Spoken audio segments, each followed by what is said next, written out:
Good morning, besties. I am sitting in my car. I think I need to make an explanation video, and I think I need to go over the overall plan that I have written out. Now, I got a lot of confused people in that first video I made about my first day at the job that I was working, and trust me, I was just as confused as you were until I got the phone call. So I'm going to do a overall explanation of that particular situation. And I think that we also need to talk about rights and regulations in my state. Okay. But overall in this video, if you really want to know what the exact plan is and how we're going to go about things like moving or jobs or all the other things in the future, including budgeting, cash stuffing, and all the different things, because I feel like this is something that I've needed to go over for a while. Okay. So I need to explain the situation with the two videos. I really wasn't trying to make you confused in the first video, but I was just as confused as you were at the time. Why are they staring at me like, I got something on my face? Like, why are they acting the way that they did? And it was very strange behavior for a job like that for me, because I've never really had that happen to me before, ever. I mean, ever. I've never had it happen to me before. So I think that you're confused because I was confused, but it makes sense. I told you if you weren't going to finish that video and if you weren't going to watch the next one, you would be confused. But it was a video leading up to the last video, which is the fact that they were staring at me because they didn't want me to be there. I wasn't supposed to be hired. It's kind of obvious, right? You can read between the lines. I wasn't at the time because I was giving them the benefit of the doubt. Now, looking back on it, I was like, I gave them the benefit of the doubt and it really fell on me. It really fell on my lap. But if you watch both videos, it'll make sense. They don't have to tell me why they don't want me to work there. This is a right to work state here in Oregon. Oregon has always been a right to work state. They have a right to hire and fire as they please, and they do not have to give you a reason. They cannot like you as a person, and they don't have to tell you. They could decide this person's not doing XYZ fast enough. Next. Bye. They don't have to give you any sort of explanation whatsoever. When I was a manager at multiple different food places, I would get a call from my boss. And I had one boss particularly call me and be like, oh, well, now so-and-so has to be let go. We reduced so-and-so's hours so that way we could show for unemployment reasons that we slowed their hours down. We're not going to give them unemployment like they think. And then I would have to let them go. They didn't even have to give me a reason. They would just call. Hey, this person's just not working out. It's time to get the now hiring sign out, and it's time to do some interviews because Betty, she's not working out. They don't have to give a reason. They don't have to give you a reason. They don't have to give you anything in the mail. Someone's like, well, aren't they going to give you a reason in the mail? No, they don't have to. I also have the right to leave, quit, end a job at any time. They also technically have a 90-day grace period in all jobs in this area, specifically in the state of Oregon. And other states do it too. They do it to help figure out who they want to keep and who they want to not keep. It's just a part of life. So they didn't give me a reason. They're not going to give me a reason. They could judge me based off my personality in my 20s. And someone wanted me to make a video of what I was like in my 20s. And honestly, I don't really feel like that matters. I don't feel like it matters. And I don't even know if I can recreate my 20-year-old self, because I'm 36 years old. Okay. So going forward with the plan, I am pausing cash stuffing for a while. I'm going to be doing some budgeting stuff with my members because I feel comfortable doing that. And we have a project we're working on. And if you want to join along, you can. Okay. But I need a break. My husband's like, girl, you need a break. You just need to give yourself some grace. He's like, things have just been doing their thing in 2025 and we just need a break. And it's been a hard couple of years. I think that the minute I started this YouTube channel, I had a lot of folks assume a lot of things about me and my family. And somebody was like, this is just the way you are. It's like, no, this is not how my life actually is. This has been the toughest 3 years I think I've ever lived, besides being homeless. It's been a tough few years. And things haven't always been this way. Things haven't always been this way. There was a time where, sure, I was low income, but I was still consistently chugging along. I was still doing all the things that I needed to do. I was able to pay my bills. I was able to save some money. I was able to do all of the things on a consistent basis. And it wasn't always about the consistency in job. It was just about consistency in my life. And I've had a lot of things change over the last 3 years. So am I to be blamed for that? Sure, you can blame me. I could beat myself up over it, but I'm not gonna. It's not worth it. Time to move on. Okay? So the plan going forward, because I keep getting asked about the moving, why don't you just move right away? Okay? We have to give ourselves some time. Number one, we own the mobile home that we are living in. 2, we have to make sure that we can sell it at a reasonable price to be able to get us into something else. And I'm not talking a rental. I'm talking something else altogether, another living situation. We would prefer not to rent. I know you think I can't get a loan. I've actually been working, and we'll get to that in a minute. But allowing this program that we're working with to kind of come through with funds, with their program, giving them time to see if we are going to be able to finish this program off. Now, 2025 has been totally different for them. They haven't been getting as much funding. They haven't been able to find as many contractors. They haven't been able to do a lot of things because this economy is rocked. Okay?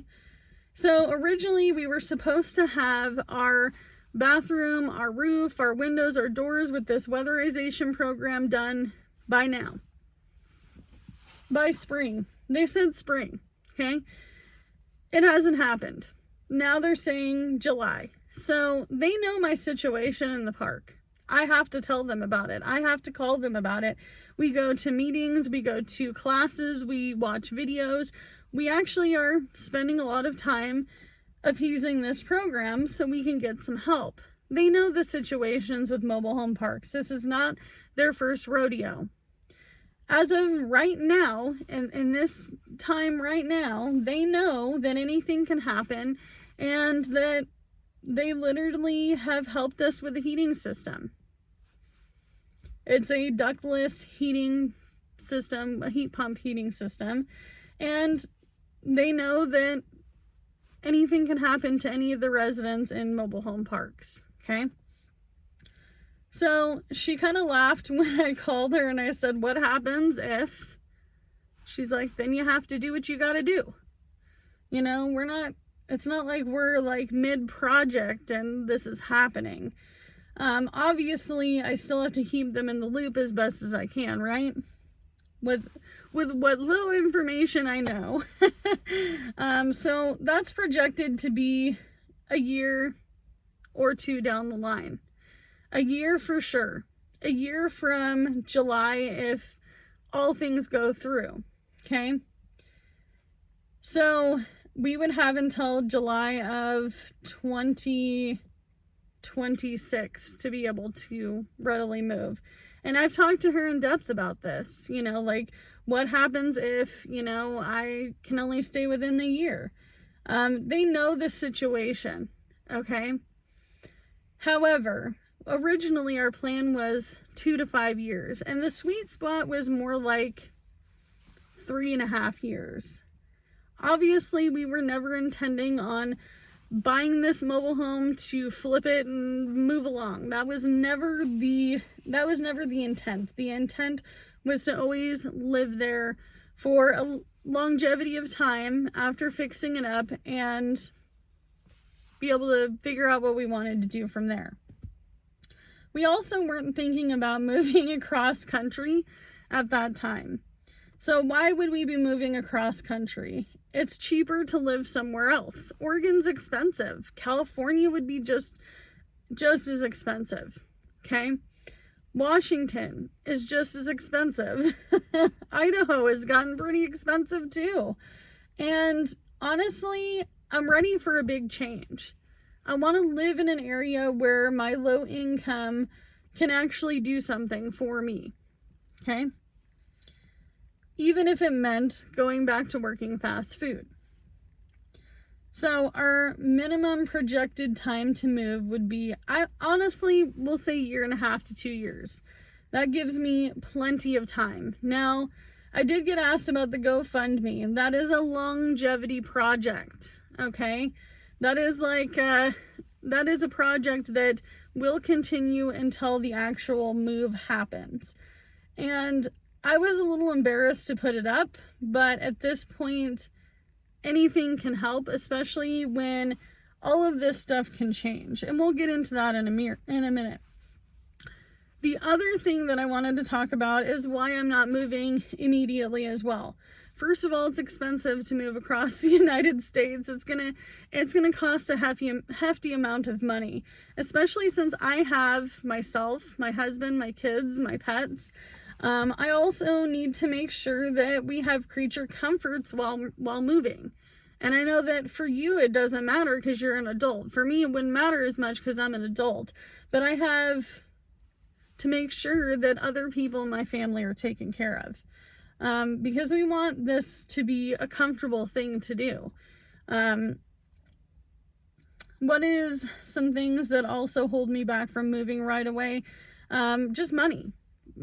It's expensive, to move. It's going to cost a lot of money to get on a plane. It's going to cost some money to move some of our stuff. I don't want to get rid of everything. I have memorabilia, personal items that I legitimately want to make sure that I get to take with me no matter where I'm moving. Okay? So like family photos, things from my grandparents who are no longer living. I have tons of things from my childhood that I would like to keep. Jordan has some things that he wants to keep. I am not getting rid of any baby stuff for my kids. I want to keep that as a keepsake for them. Okay. But also, just the overall cost of being able to get settled. We would have to get food. We might have new utilities. There might be expenses when it comes to where we're gonna be putting utilities. Because I haven't had natural gas in a long time, there might be a fee to keep that, going or to get it turned on. I know when I first moved in to an apartment, I hadn't lived in an apartment in a while, and so it cost me a fee to turn the electricity on. It was like $250. So you figure if you have 3 different utilities like that, that's a lot of money. But also just housing. Housing's expensive. Even if I was to be a renter, which we don't want to be renters. If I'm going to move us across the United States, I'm not going to do it to just rent. Don't get silly with me now. I have a manufactured home and a mobile home park that I could put that money towards another living situation that is going to be ours, not paying someone else's mortgage. Okay. And I'm not 100% against renting, but I myself have had issues with being on a low income and being able to afford that rental. It's expensive. Things that we need to work on beforehand would be lowering debt. I don't necessarily need to be 100% debt free to be able to move. If somebody told you that, it's a fable. It is a true, it's a true thing that you might not be able to do it, because moving is expensive, especially if you're going to move across the United States. Making sure that we have some savings. I want to make sure that we have a cushion in case something was to happen, or it took us a little longer to get jobs or a car or whatever. And that's the other thing too, is we would have to sell our cars that we're currently in, and we would have to use that money to make sure that we got one pretty good, reliable car. So this is all on the list. Is this undoable? Is it something that doesn't seem realistic in my low income life with my budget? No. I think that we can do it. It's just not going to happen tomorrow. Okay. And that's why there's that projected time. Okay. What are we working on currently? We are working on, getting hourly jobs, but I want to make sure you know something. This is very important. So unbelievably important, it's not even funny. For whatever reason, I get a lot of people telling me that I don't have a job. I have a job. I actually have multiple jobs, okay? I do YouTube, which brings in some income.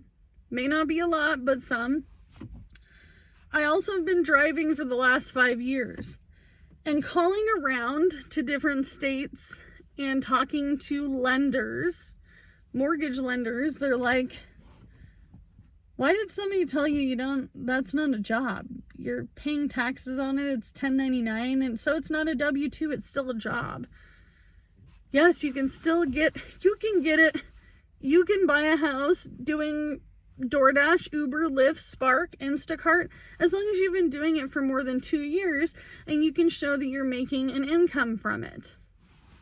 How do you think I've been paying my bills all this time? Thin air? Thin air. Yep. I just live off of the system, right? Especially since we don't get food stamps. We've always paid market rent up until the mobile home park, which is fairly cheap. We'll see how that goes.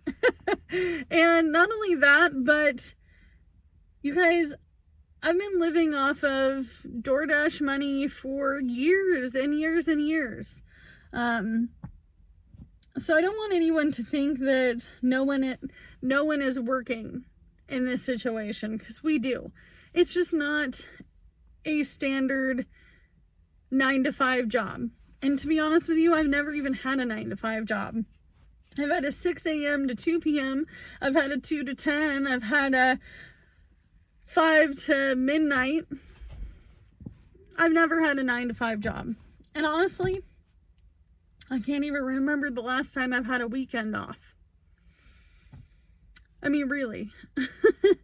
Most of my jobs, you're going to work evenings and you're going to work weekends, okay? Are we not looking for work currently? I am looking for work currently. Jordan is kind of playing the fence right now because he has been doing pretty okay on Spark, and he uses my car in the evening even though his car is broken down. Do I plan on fixing his car? Yeah. He can't not have a car forever. Okay. So that kind of answers the hourly job thing. Also, summertime is coming and we don't have family or friends to help us with projected childcare. Because even though I have a 14 and a 10-year-old. My 10-year-old is not going to be able to stay home by himself, and his brother is not responsible enough to watch him, okay? So we have to always make sure that we're in and out. And the other thing that I got asked is, why don't I just like check in on them? And the answer is because most of the jobs that are hourly that are hiring aren't going to be in this area, and I don't want to be an hour away and not have an adult present, okay? Why gig working can work. It can work for you. If you're willing to put in the time and the grind and the hustle, it can work for you. You're going to have to play the game. It sucks sometimes because you're going to have to take some orders you don't want to take, or do things you don't want to, do, like shop. Someone told me the other day, he was an older gentleman doing DoorDash. He's like, I'm not a grocery person. I deliver food, like pre-made food from a restaurant. If you don't want to do the shopping, you're going to make less money. If you don't want to take orders that are long distance, you're not going to make any money. If you're doing Spark and you have to drive to the next town over that doesn't have a Walmart, you're not going to make any money. It's all about the realistic things that you want to do and really what plays out to make the money for you, okay? Now, I have multiple apps, so I can be a little bit more picky. Am I super picky on everything? No. I do currently DoorDash, Uber Eats, I do Spark, Instacart. I used to do Uber and Lyft rideshare, but that ended because my 2020 Kia Sportage got totaled, okay? Will I work gig work forever? I don't want to. I like being self-employed, but I don't want to be driving for the rest of my life burning up a car. I want to be able to move into the proper situation to not have to gig work forever. Is it going to be something I use for now, and could I do it for the next couple of years? Absolutely. Why are you taking a break from cash stuffing on YouTube? I kind of talked about that as well, but I'm not saying it's not coming back, okay? It is going to come back, but I'm hoping that this clears up some of the confusion. I will say this as well. If any of this doesn't come to play, and let's say they say, oh, Amanda, we're no longer going to lease this lot to you, because they don't call it space rent, they call it lot rent in this new company that bought out the mobile home park. Obviously, all this stuff is subject to change. Plans can change at any time. If you're making plans for anything and you're like, oh, that doesn't seem realistic right now, it might not be. It might not be, and that is totally okay. It is totally okay for your plans to change based off of your needs and your situation. So I don't plan on taking a break from cash stuffing too long. I'm hoping that I can give myself a couple weeks, to figure all this stuff out. It might take longer. I don't know. It's actually becoming less and less popular on this channel because I've been doing a lot of like nitty-gritty videos where I'm showing my real life to you on a low income, and that just seems a little bit more appealing. And honestly, you guys, it doesn't bother me. It doesn't bother me all that much. It doesn't mean that I'm not going to be cash stuffing on my own time. It doesn't mean that I'm not going to be doing it with members. It just means right now I have to take a break for me because things just got way too crazy, way too fast. And life happens. It happens. And you know what? If you're struggling out there too, welcome to 2025. Also, I did do a live. I am not sure why it's not uploading, but I do want to make sure you guys know. I wish I could say that I make these videos in the current and the here and the now, like day to day, like every day you see me making 2 videos. That's not how this works. I have to be able to sit down and edit and, you know, play with settings and add music and all the things. I mean, they're not day to day. It's gonna be a few days behind, or maybe 4 days behind, or 5 days behind. So the videos that you were seeing from the McDonald's situation weren't in the here and the now, technically. They had already happened, okay? So by the time you see it, it's already happened. By the time you see it, I've already done all the editing and the processing and uploading and adding music and all the different things. So, and that's just all YouTube. That's all YouTube, unless you're just, ta-da, here I am on this camera. That's not how it works. So, as always, you can only do what you can with what you got, and I will see you in the next one. Bye, guys.